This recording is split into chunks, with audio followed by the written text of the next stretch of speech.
Welcome back for another episode of the Gymnastics Growth Show. Thanks for listeners for either watching or listening, of course. We're going to talk a bit about philosophy, or at least try and be philosophical if we can. It's something I think we hear a lot about. Now it's spoken about more.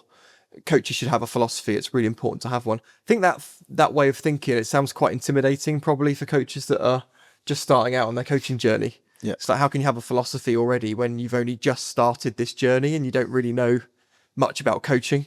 You probably know about your values. Yeah. But then I think actually, well, most young coaches won't know about their values either. Does that resonate? Because I didn't even, the question was never posed to me. I think I might have talked about this on a previous episode, probably till like early 20s, like what your values are. I remember being in the room with other coaches that really knew theirs. And I was like, God, I've never even thought about this before. I found it really intimidating. I felt really, really out of place, as in like, oh wow, I'm the only coach in the room here that has never had this conversation before. Yeah. And I left feeling quite flat about it. Yeah. And I think that's probably the case, or maybe people care about it less, but probably the case for a lot of less experienced / younger coaches now that are coming in, hearing about the importance of values, philosophies, but being like, well, this is actually pretty intimidating. And I'm like, I just like going in the gym and teaching cartwheels. Yeah. It really is intimidating. And I think one of the benefits of me being introduced to what a philosophy is and what my values are, being a little bit older, I was able to grasp onto it a little bit better. And then it actually gave me some real strength and direction and confidence and empowerment because I could understand it. I think if it was pushed on me too young or too early in my coaching, it might have sapped a bit of the excitement out because I would have tried to find something that I didn't fully understand. Or I might have not been mature enough. You know, it felt particularly exciting anyway, is it really? No, but when was it that? What's your earliest memory of tackling that philosophies and values? I'd probably even say late 20s. I was on a particular course that I was on. Mine was on a course as well. Yeah, and the whole thing was about, these are your values, you've got to have a philosophy, this is how you go about making it. I tried to throw everything into the first philosophy I ever had. I couldn't remember it, I couldn't recite it, I could recite it, but I couldn't remember it. But it had everything in there. Yeah. But even not being able to have it to roll off the tongue, I still remember thinking, oh wow, I've got a bit of confidence in something. There's a framework. There's a bit more to me than what I thought. I think it's necessary when you first start though. No, I don't even think it's possible to have a coaching philosophy because you haven't seen enough sport or coaching to know why that helps lead. Yeah, like you're not making decisions. Probably you don't understand how to connect. You know, people say a lot about, maybe this is controversial, but you also hear a lot about, you do it for the kids, you do it for the kids. Well, when I first started coaching, it was not about the kids. You know, I started coaching at 15 years old. I wasn't thinking about another 9-year-old. I was just thinking, I love going into the gym and coaching. And I love teaching. It was about me. And now the child, I can't say athlete, they're a recreational kid, they were benefiting from my energy and my passion for teaching. So it wasn't that they weren't still positively influenced by that. But the last thing I was thinking of, like at 16 years old, was leaving college and going to the gym to serve to serve the community and serve other people. It was more about, what am I going to learn today myself, and like how much fun that's going to be in that environment. And then you develop a maturity, I think, and a philosophy, and obviously not everyone will think the same way as I do. And now I remember, decisions, it's got to be athlete led. An athlete-centered approach, not athlete-led necessarily, but an athlete-centered approach. It could be coach-led, it could be coach and athlete-led.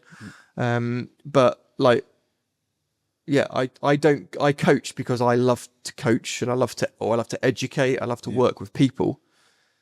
I think it would be unauthentic for me to say that part of my philosophy as a 15-year-old was to serve the kids, and that wasn't what it was. But you get there, and I think that's the same with a philosophy. It's like you don't start with one. Personally, so I've got a couple of questions about it. If we've all done some practice in trying to find a philosophy, one, did we find it easy to do when you first got posed that question? And two, has your philosophy changed from the first time you ever had one or made one? For me, it's come full circle.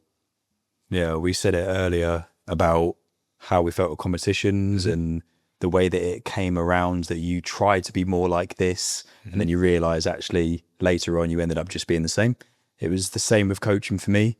And that was only because of hindsight. I definitely didn't have a philosophy at the age of 16, like you said. But I remember wanting it to be a really joyful experience because I found it so fun. And I had plenty of opportunities to try and be stricter and perhaps harsher towards my athletes, because this was the mindset at the time. You got to be like that. And it just wasn't me. I just didn't have it in me to be like that. Yeah. So I tried, hated it, and then just came back to your authentic self. Exactly. Yeah. I had the privilege of having some people around me that were in the space, but older than me. And for one of the very few times in my adolescence, I listened and I believed them. And that stuck. Yep. I don't want to be that coach. I don't think I'll ever be that coach. Even if it means never reaching a high level, that doesn't concern me at the moment. Still doesn't. But again, that's a values-based decision. Yeah. Put your values 100%. first. Yeah. Okay, I'm not willing to compromise my values based on a result. Yeah, I've said it out loud. I would love to perhaps step onto an Olympic stage one day. Brilliant, amazing, but not at the expense of any one of these kids. No way. If I can look back on a career of coaching and just think I had a really good time, I hope they all had a really good time with me. That's it. That's great. Yeah, nice. I think you definitely start off when, like you say, with your experiences, you then start off with something that's not as solid. Like you said, it was like super long, couldn't like remember it type thing. And then the more experiences you have, you refine it. And like you say, I think it definitely does change the more you experience. That's my experience anyway. Or reaffirm. Yeah. Yeah, it evolves, doesn't it? Yeah. I think, evolves is a better word than change. We've all got a couple of those moments that you look back on and think, I wish I didn't do that. Or alternatively, I had coaches above me that were supposed to be mentoring me that I have no hard feelings towards now, but I don't think they did it right for me or the kids that we were looking after. I got a couple of vivid memories of being like, oh, I didn't like that at all. Yeah. I'm never going to be like that. Yeah, you can learn as much from great people as you can from the opposite, to people that are really demonstrate how you don't. Basically, you can learn as much from how you don't want to be. I think, and that kind of creates a philosophy. And I mean, they say again that your values are kind of embedded from when you're at a young age, based on how we're brought up, family life and all that kind of stuff. And it's funny you jump on that very point. I think what I've found quite interesting is I've definitely had an evolution in my philosophy, but I don't feel like my values have changed. They've been core. They've always been there. They've been the same. Yeah. But how the philosophy would read or the direction the philosophy would lead me has been slightly different as it's evolved through the years that I've understood myself and or where I want to take my coaching more. That's my next point. Is it a change in the philosophy, or is it just a greater sense of understanding? So over time, you become so much more self-aware that your philosophy, which is somewhat a byproduct of your values, just becomes clearer to you. Yeah. Is that what it is? Is the philosophy the culmination of your values, or is it the opposite?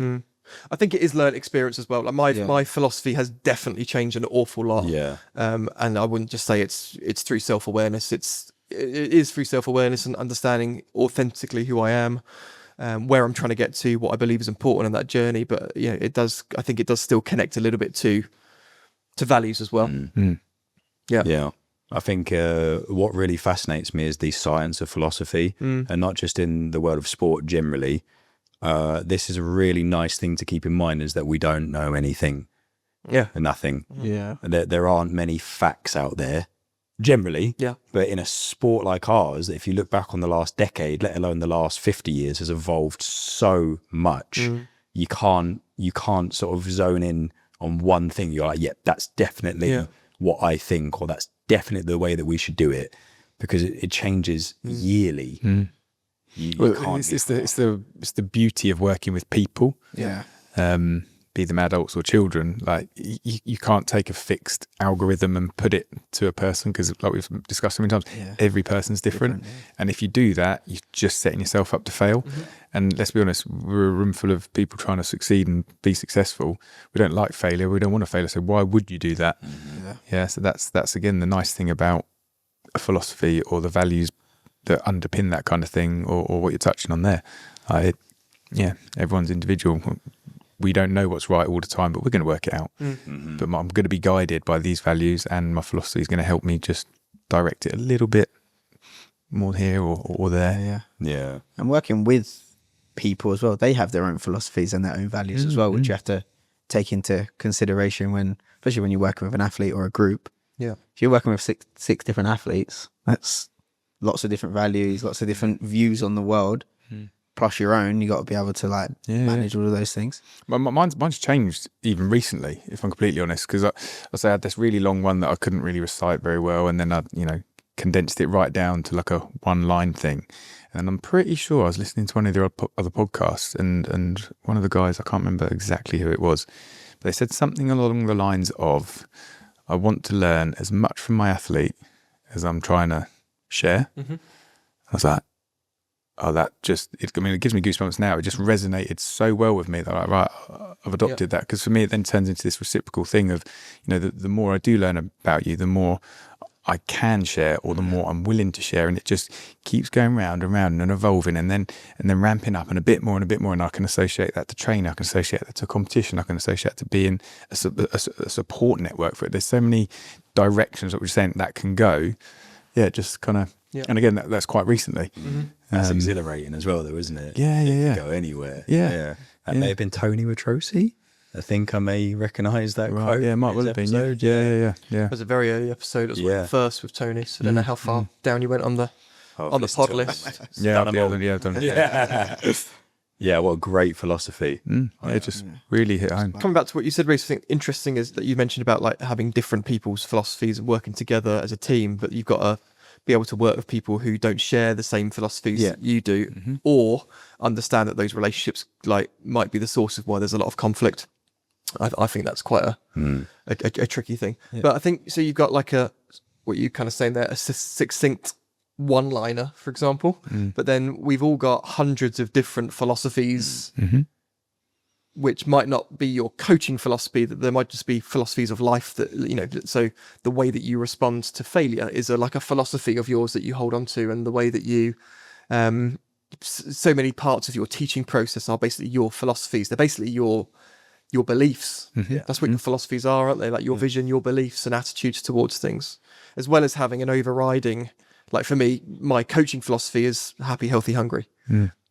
It's to produce athletes that are happy, to be healthy, both physically, mentally, spiritually, and hungry to learn. So if they don't want to come in the gym and train, then I have not done my job properly. We're missing something. Or we've got the result, but they're not happy. They've got the result, but they're injured, or they're mentally injured. That is my overriding philosophy, because there is nothing of greater importance to that. And then all my other coaching philosophies weave upwards towards that. So again, happy, healthy, hungry, the power of three. I just tried, just made it as succinct as possible. Yeah. Love that. It's honesty as well, isn't it? You've got to be honest with yourself and other people. And at the risk of repeating myself from one of our previous conversations, you have to know that you're not the right person or coach for everybody. Absolutely, yeah. And that was a superpower for me, because I really wanted to be, when I was a young coach, I would be devastated to find out that I hadn't resonated as much with an athlete or a parent or whatever it was. Now I'm like, oh, it's okay. Yeah. I get it. That makes sense. I can't. Yeah, we can't be all things to all people. Yeah, definitely. I like the point you made about trying to make, I'll use the phrase, opposing philosophies work together when you have to be able to work with those people. Yeah. That I think is quite an interesting topic. 'Cause I'm sure we've all got people in the gym that we know, we respect what they do, but you know full well that your philosophies don't align, but you've still got to make it work. Yep. I think that's quite a challenge, and I just wonder whether some of the listeners, have that, if that's something that's worth discussing, because it's quite hard to tackle that on your own as well. Because I know, and I do a lot of driving, to and from work, and on good positive days, the reflection or the car thoughts are great, but then on other days you're tackling that on your own and you're trying to work something out, and it's a bit difficult. But I know that's something that's, probably, if we could find some points around that, might be useful, might be helpful. I think so. I think coming back to what you'd mentioned there, Jack, about the philosophy of knowing that we know nothing, is sometimes we hold on to our own beliefs so strongly that we fail to actually understand that we are fallible as coaches, and just because you've got a belief doesn't mean it's true. Yeah. So I can think of a lot of people, individuals that I might have challenged previously, and actually now I'm in line with their philosophy. I wasn't ready for it at the time. I didn't have the awareness. My knowledge was different or experience, and so actually I was probably butting heads with that person, thinking like, your philosophy is wrong, I'm the one that's right. And then actually a few years later, I'm like, no, you were right. You were clearly right. I was wrong. I just couldn't see it. Part of getting along with other people is understanding that you might actually be the person that's wrong. And you might not, of course, but you might be the person that's wrong. You've got to think about how can you just have great and meaningful conversations with people on topics that you might not be aligned on. Yeah. And so there's a guy, Dean Leake. I'm not sure if you're familiar with Dean. He came and did a morning with the Inner Circle members recently at an event.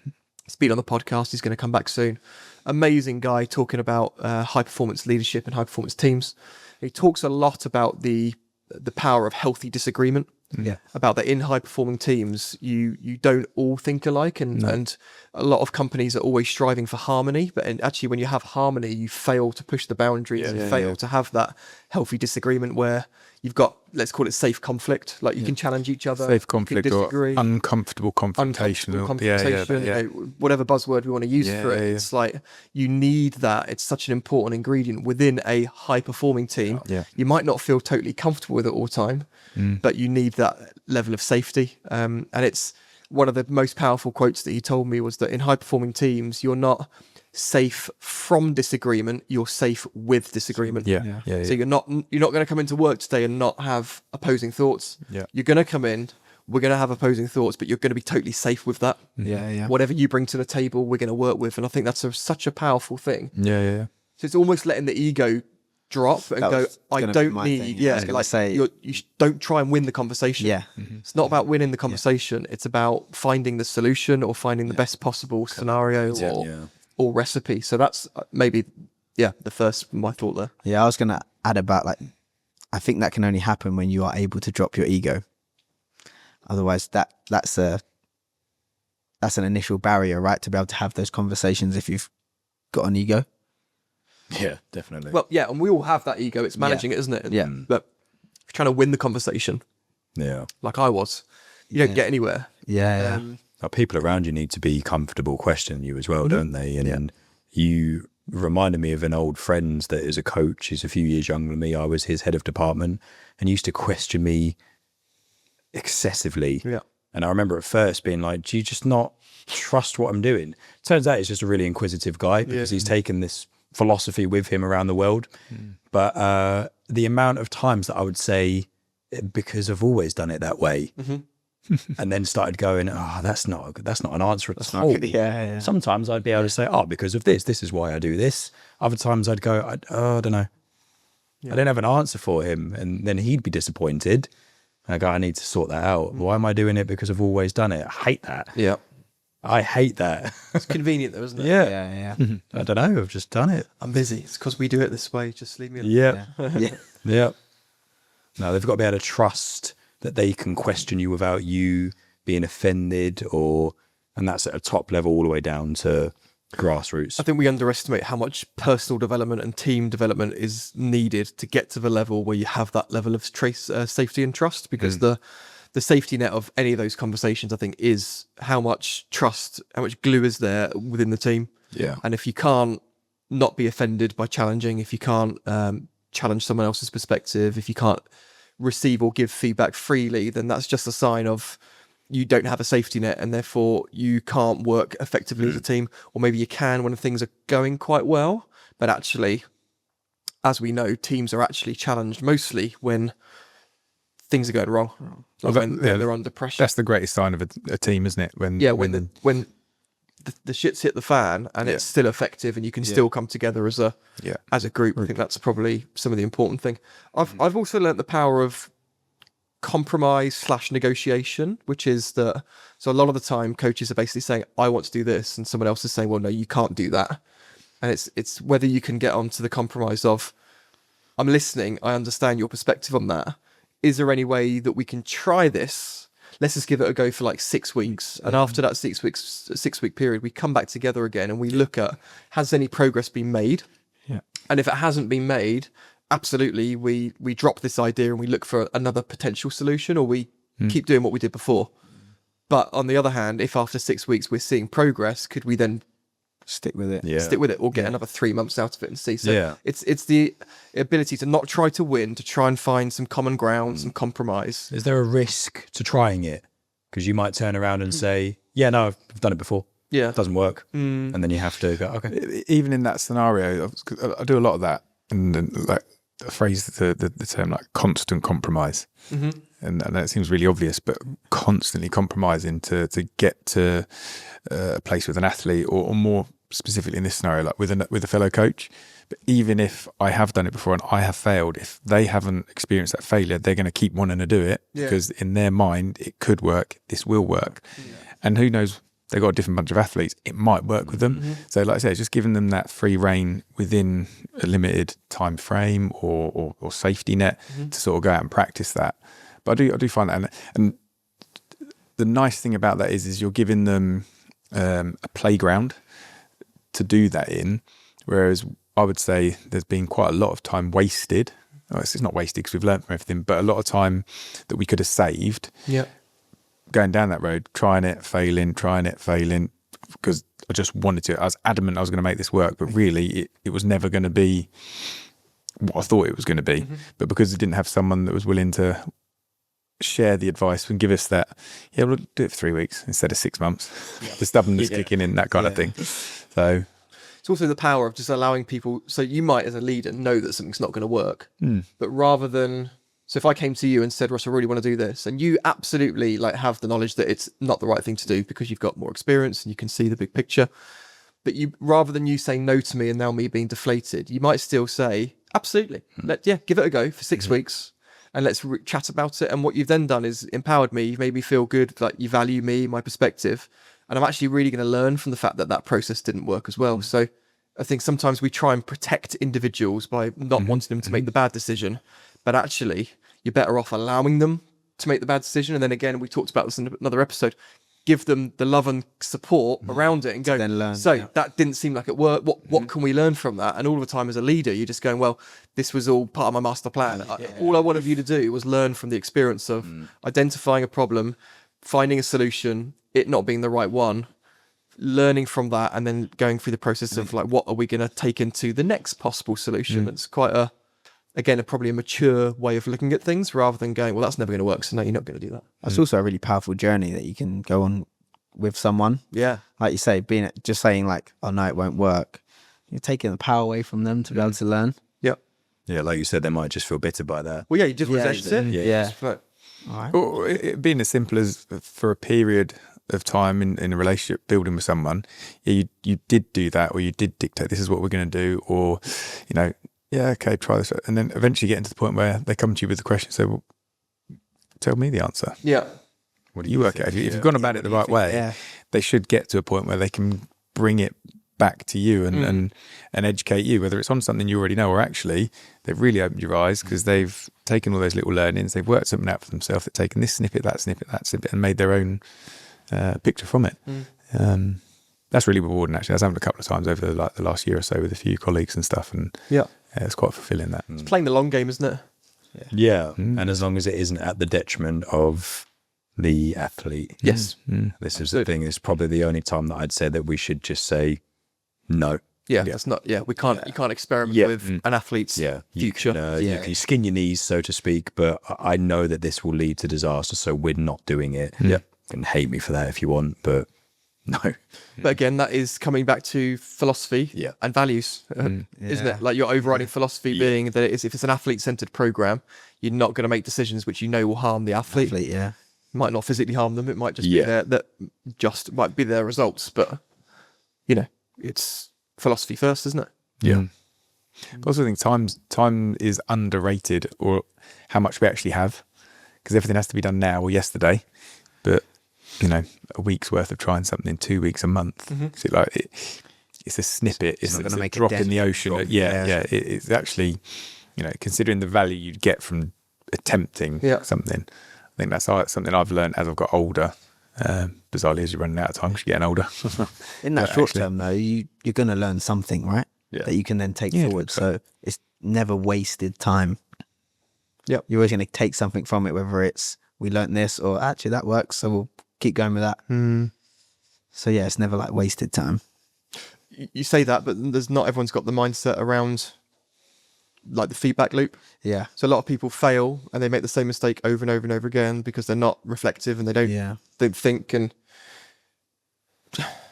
that is probably one of the most important skills I think in coaching when it comes to qualities. Is like you have to understand the process of learning, like from a process. Yeah. Like plan, do, review. Yeah. Did it work? Sounds very boring and dull, but ultimately there, again, I think I've probably mentioned this quote 6 times on the podcast already, but 10 years of coaching without reflection is 1 year of coaching repeated 10 times. Yeah. Unfortunately, the vast majority of coaches will get the same results throughout their entire career every single year. Yeah. That can only happen if you either don't reflect or you don't take action. One of those two things. Yeah. Because if you've reflected and gone, that was wrong, and then you do nothing about it and you haven't taken the action, then nothing's going to change, right? So I always say you're either not improving through a lack of reflection or a lack of action. And the third one that you could potentially throw in there is a lack of skill. So, but the action bit should be get the skill. To be able to do it, right? Which again comes back to awareness. And that's why you've always got, we use the same words here. We talk about philosophy, talk about awareness, talk about reflection. It's like when we first explore coaching, we think about drills, skills, fun stuff, and then actually the deeper you go, the more we realize that it all comes back to probably some of those key qualities. Yeah, that's the way I look at it. Yeah, definitely. Humility, self-awareness,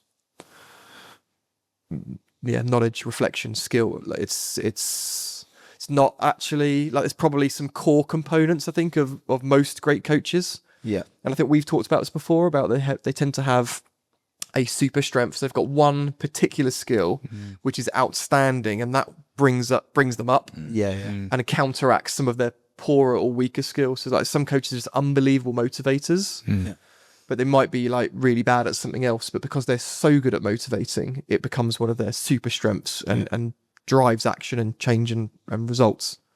And you've got others that are just incredible communicators, or someone who's really nurturing, technically really good, someone who's technically outstanding, and they might not be good in other areas. It's not to say they shouldn't be, but it helps balance the scale. And there are some of those qualities which are key. So if you've got a super strength in one of those, you're going to do okay. And if you've got none of those, you're screwed. Like you're just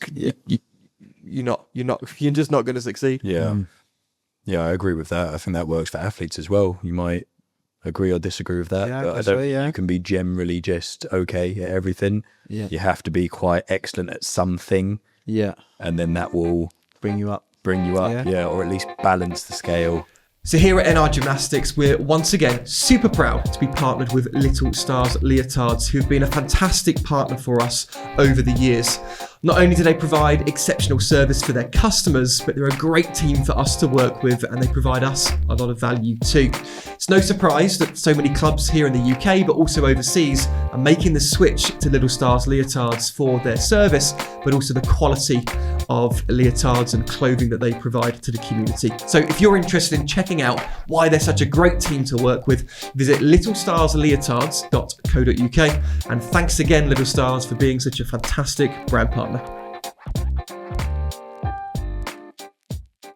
There's something to be said for, we talked about this before, consistency. Like just maybe you can be a bit vanilla. Maybe you don't have, as an athlete, I'm thinking here, like maybe there isn't a one outstanding quality, but maybe your superpower is your robustness and your longevity. So actually, you might not excel in one particular area. Maybe you've not got like one apparatus that you would say that you could be a specialist on, or you're exceptional at.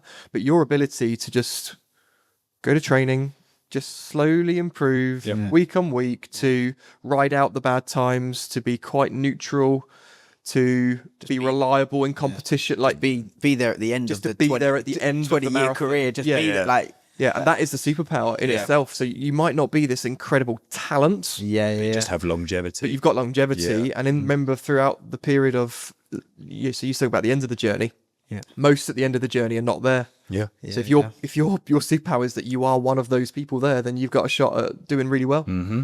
Yeah, That resonates a lot. brightest flame, but you burn the longest, right? Yeah. You don't have to stand out, but just Yep.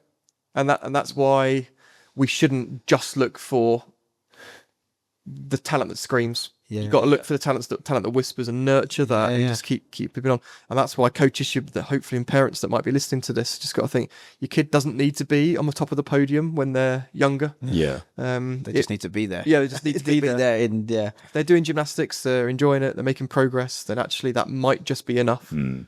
It's such a juggling act, isn't it? And it is also being aware of the flip side of the coin, because you can get too complacent in, we've got all the time in the world. We don't need to rush. You got to have a bit of urgency as well. Yes. Depending on your time restricted goals, I guess. But I have been in that situation where I thought we've got all the time in the world, and then I wasn't prepared when we got there. And that was at the detriment of the athlete. Yeah. But we look at it, because you just mentioned there about how long we've got. So let's say that we've got 20 years, which for many athletes is way above average still. But let's say that's kind of where we want to be. That 20-year journey is chopped up into so many mini sprints. Yeah. So every year it is that urgency of like, you need that. Let's keep it relatively simple. You need that flyaway by March, because you're competing it in April. So like March to April, that's still really rushed. It should be 6 months ahead, but you're going to have to get that in last minute. And if you get that in, it's like, right now you've got to qualify and get this score for here. And then you've got to do this and you've got to do that. And there's never a time to come off the gas, because you've got 1 year is broken up into multiple sprints and they're all important. And that's, I think, why we struggle to look at it as you've got 20 years, because actually it's like, well, you do, but you've also got so many sprints that you should be on. You've also got 100 sprints to get to that 20. Yeah. And it's like, so it is about balance. Yeah. Of course, the reality is, if you didn't get that flyaway by March and you had to wait till the following year, like we know in the grand scheme of things, it's not that important. Yeah. It might be, and it's still, you don't want to delay things unnecessarily, but it's not the end of the world, is it? But with that analogy in mind, is it not also then just choosing the right sprints to sprint at? Yeah, And but I think the system doesn't help with that. I don't think it does, and that's when it really comes down to you trusting yourself. Yeah. Following your coaching style with the values we've spoken about, Philosophy, possibly with the philosophy that you've come to. But I'm also thinking in the back of my head while you guys are talking is actually, how much do you need a philosophy as opposed to being guided simply by the values that you have?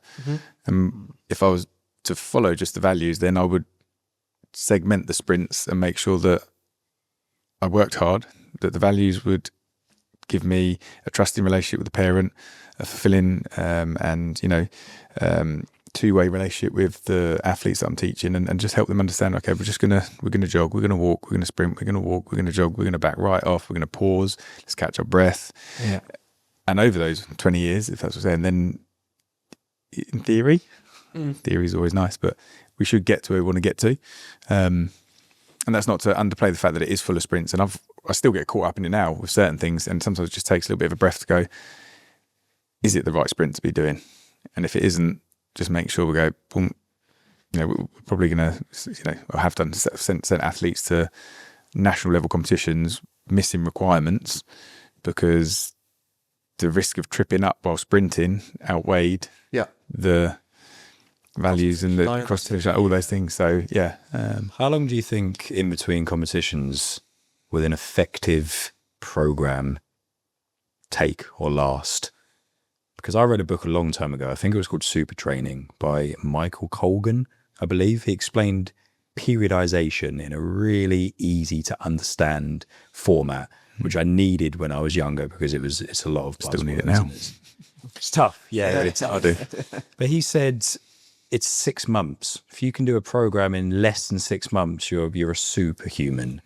And that really stuck with me. And I don't think we have 6 months in between any competitions anymore. What was the context in terms of the sport or activity, or was it very general? He was talking generally. I think he actually used combat sports as an example. But how do you reprogram an athlete in between one competition to another one and produce new skills, new routines in less than 6 months? I don't think we have that in the world. Well, you don't have a 6-month window in gymnastics. You don't really have an off season, do it? No, you don't really have big chunk. an off time. If reprogramming was the term used, do we reprogram, or are we I don't know a special computer phrase, or are we just adding to the program? Yeah, because reprogram to me is a very different, like you with combat sports. Being a fan, like you will have to reprogram how you approach the next fight, because his style is so much different to yours. Our can't be the same fight as before. Absolutely, our competitions are evolutions of the requirements set by the rules, and they change every 4 years, but they don't really change that much. And if we're doing things right, or following a pathway in which we coach, and I like to plant lots of seeds along the way, and then they sort of flourish from time to time. So you can then build on. I think it is different. I mean, 6 months would be lovely, but the reality is it's not there.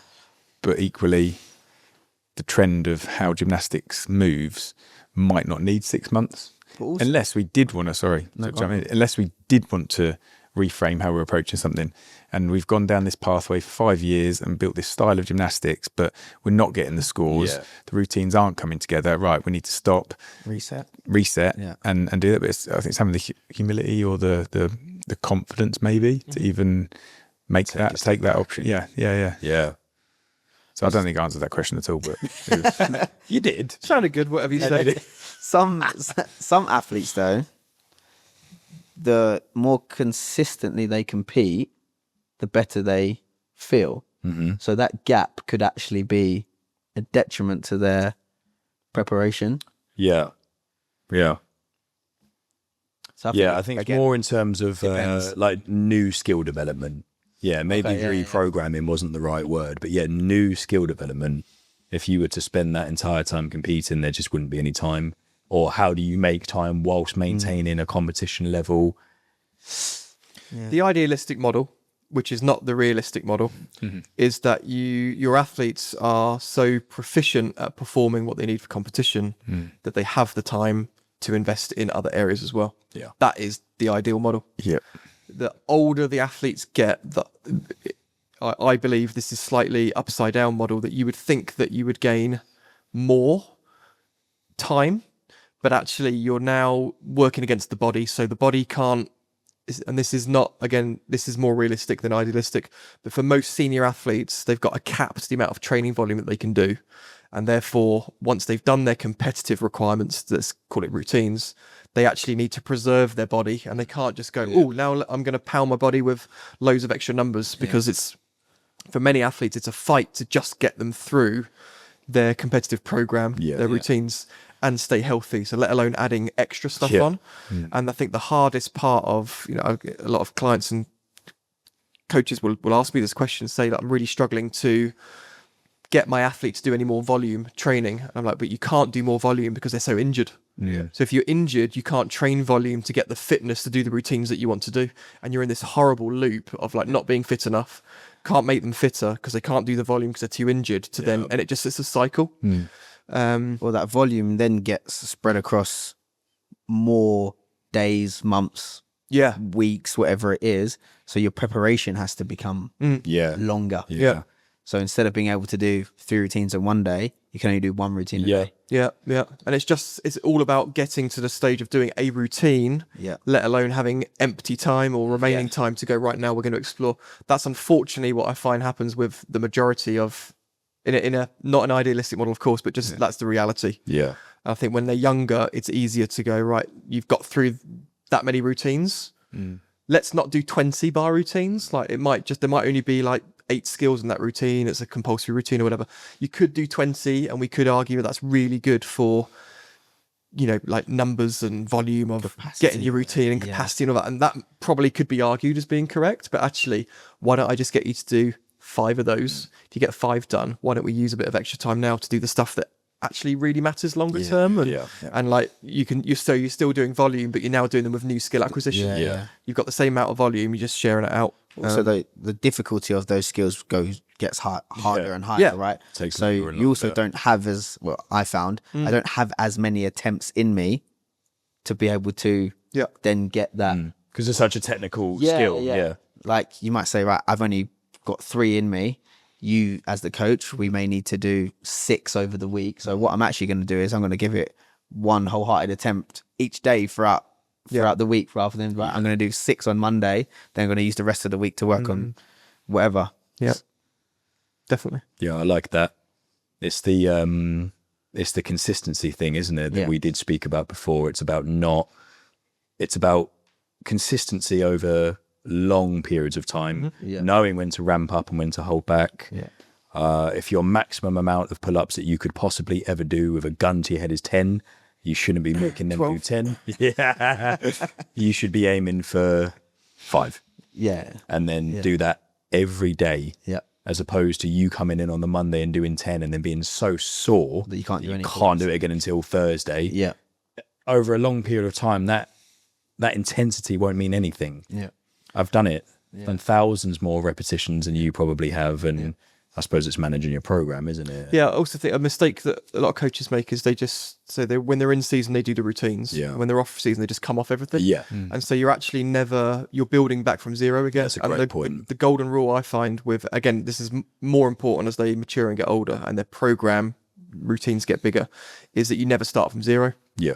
So stay ready to a certain degree, like some form of you don't need to compete or be able to compete at the drop of a hat, but you need to be throwing your combinations together regularly.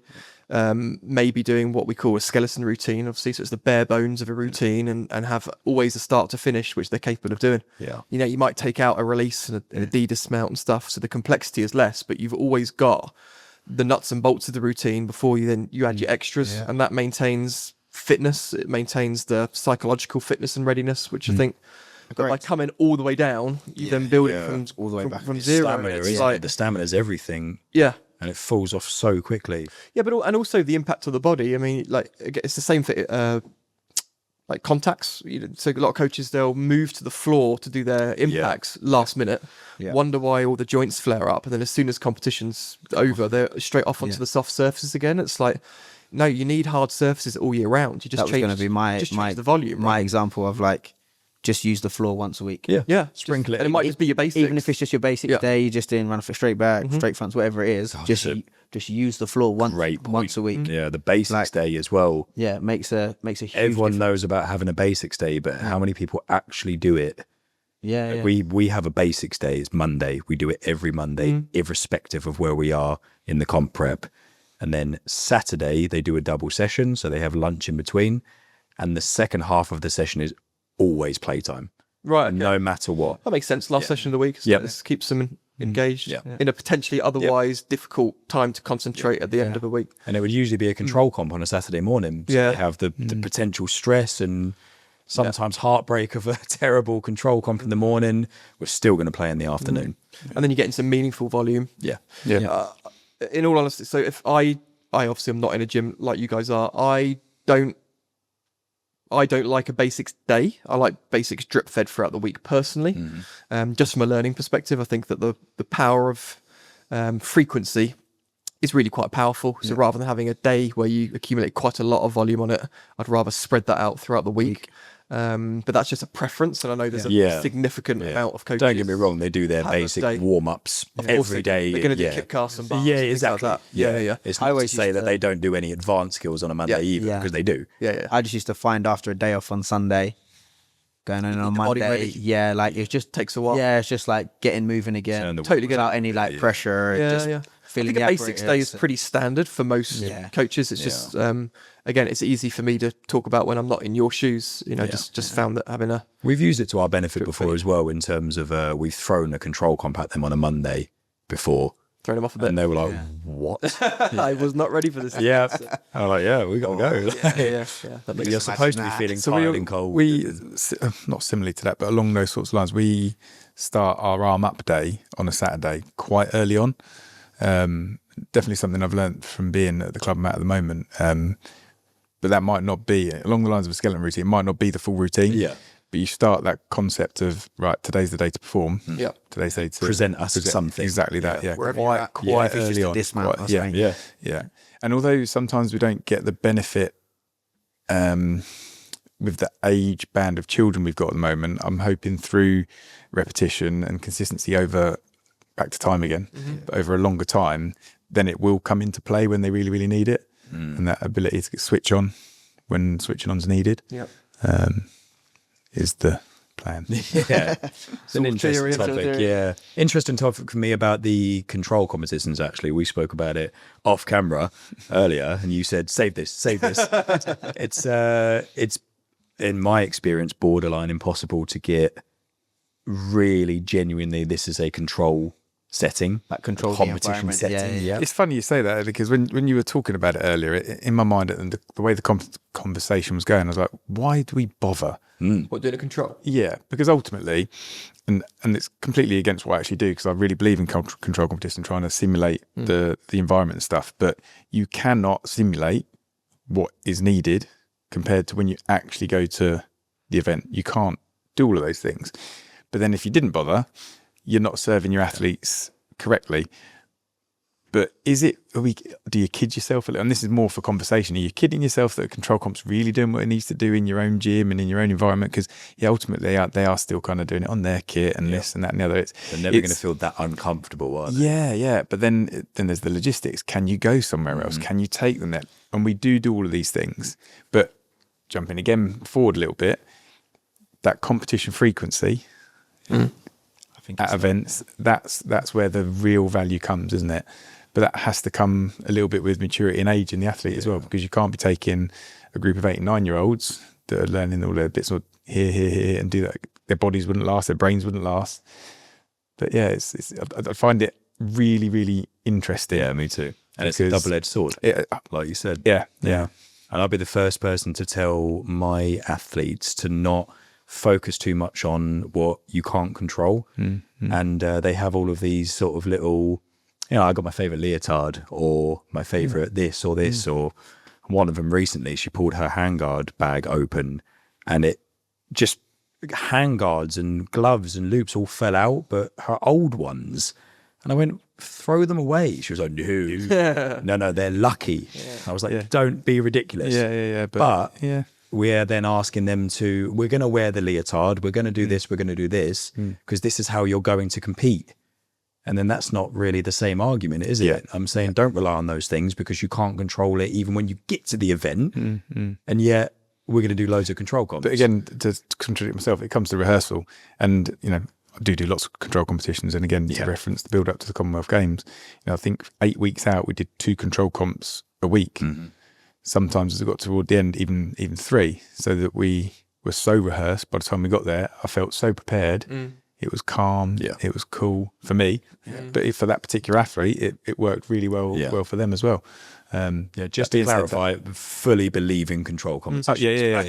But that athlete was a lot older, so they did have a lot more experience to call upon to be able to think, right, this is my control comp day. She could probably visualize being abroad or somewhere or another major event.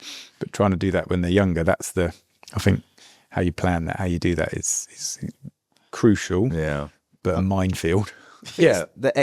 As an athlete, it's the expectation of waking up on that day knowing that you have to perform, and giving yourself the opportunity to try different things to see if they work without there being a consequence of result. I think that's Do you think that's a maturity-based thing as well, though? Because how much of the age bands that we teach are able to do that? Have the true awareness to be able to do that. Because I do think that's right, and I think other than you do the same routine over a season, but you might know that you do the routine slightly different on Speed equipment, the Gymnova equipment, or the times. So you do approach it, or you might warm it up slightly different. Just throwing stuff out there. But for those younger athletes, I think the idea of waking up on that day knowing you got to perform, actually, that's something I'm going to take. I'm going to take home actually today. But then the working bit out, I think for some of them, it's just got to be. It's learning to do the same thing every time, no matter what. I think we need to just surrender to the fact that there's parts of the control competition that won't mimic competition, but then there's still so many other benefits that come from it. So when we say about are they worth it? I know we all know that they are. it's probably because we are placing so much emphasis on the fact that we're trying to make them match, where we just need to surrender them, like they won't match, but actually we can still teach them familiarization. We can teach them competition protocol, teach them or let them experience how does doing that routine feel when you've got your long sleeve leotard on, because actually opening the shoulders feels different with a long sleeve on rather than how much can you match? Yeah, and so for me, they're all about familiarity. Right, you've got a timed warm up now. You don't normally do that when you're in training. That's it. But surrendering to you're not gonna. I could spray water on your hands to make them feel sweaty, but it's not. It's not the same. Yeah. There's a point of realism that you can go past. I can turn the lights off, make and everyone put a watch. spotlight. Yeah. And we just need to surrender to the fact that we can get closer to it, but it's not going to be the same, and that's okay. We shouldn't be trying to make it because they are different. But let's think about all the benefits that would come from it. Timings is a big one for me. I've seen control competitions, I'm doing air quotes for the listeners, where they've done leotards, we're going to present to judges, but then they rotate their normal session, as in you'd have 40 minutes on bars, right? Because everyone else is training in the gym still. That's not a control competition at all. There might be periods of the competition where you have to wait for a really long time because of whatever catastrophe that happened. But no, it needs to be, like you said, timed. You've got 5 minutes of this, of this. That you can control. Yeah, it needs to feel chaotic, definitely. And that's just being familiar. As Dennis has taught me about probably the thing that you can't really replicate is the distractions, disruptions and differences of competition. And it's the springboard's going to feel different. The lights are going to be in a different place when you're on bars. It's going to feel cold in the arena. These are, there's media, maybe there's, I mean, obviously the higher up the grip on the bars is different. There's just, That's PTSD, right? Even those little variables you can change, you can use a different springboard. But again, I know I seem to be harping on about it, but depending on the age of your athlete or the maturity of your athlete, you can do that. But that in your own gym, for some reason, an experience I've had, it really means that, bizarrely, it really means they can't do the thing.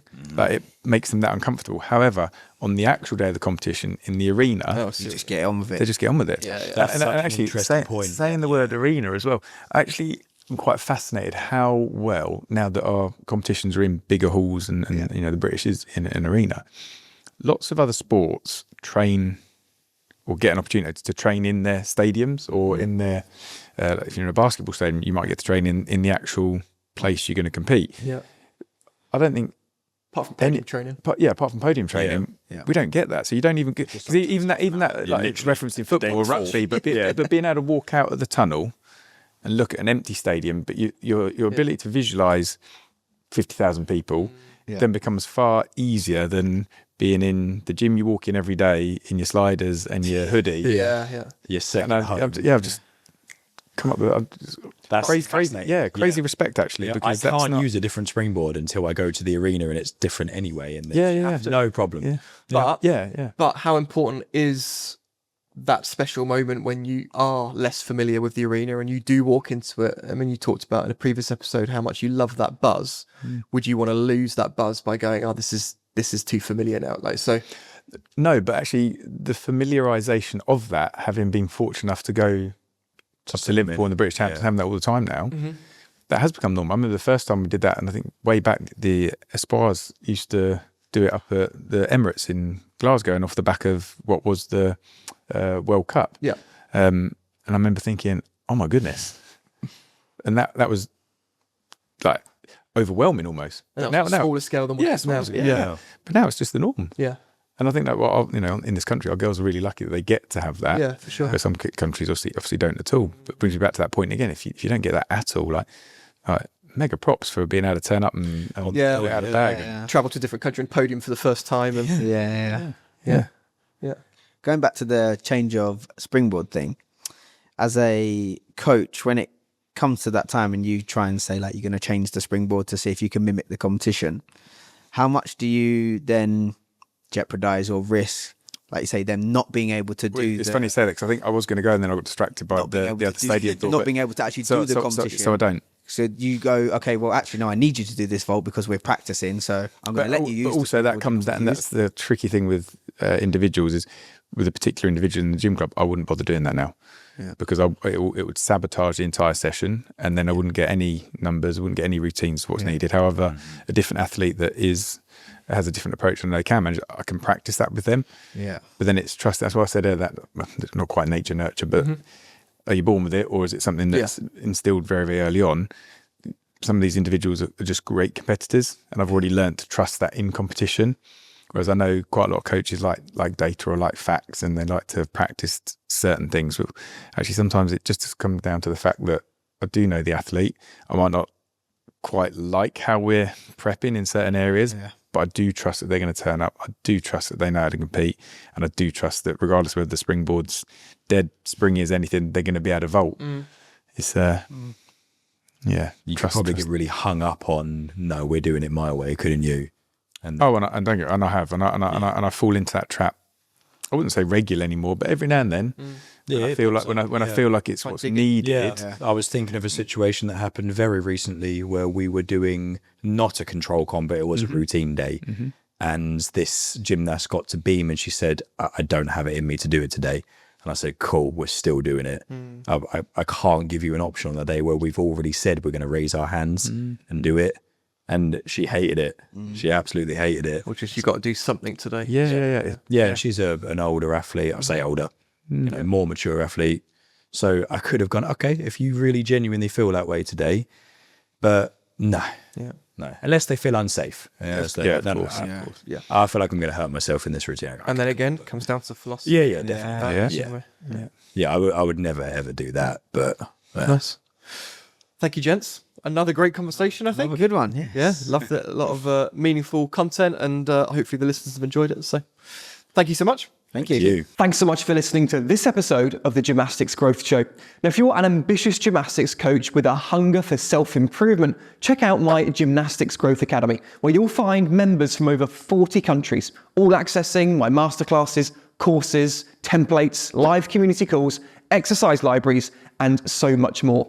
It's a program that members have described as life-changing. So why don't you check it out for yourself? Head to gymnasticsgrowth.com to learn more. See you on the inside.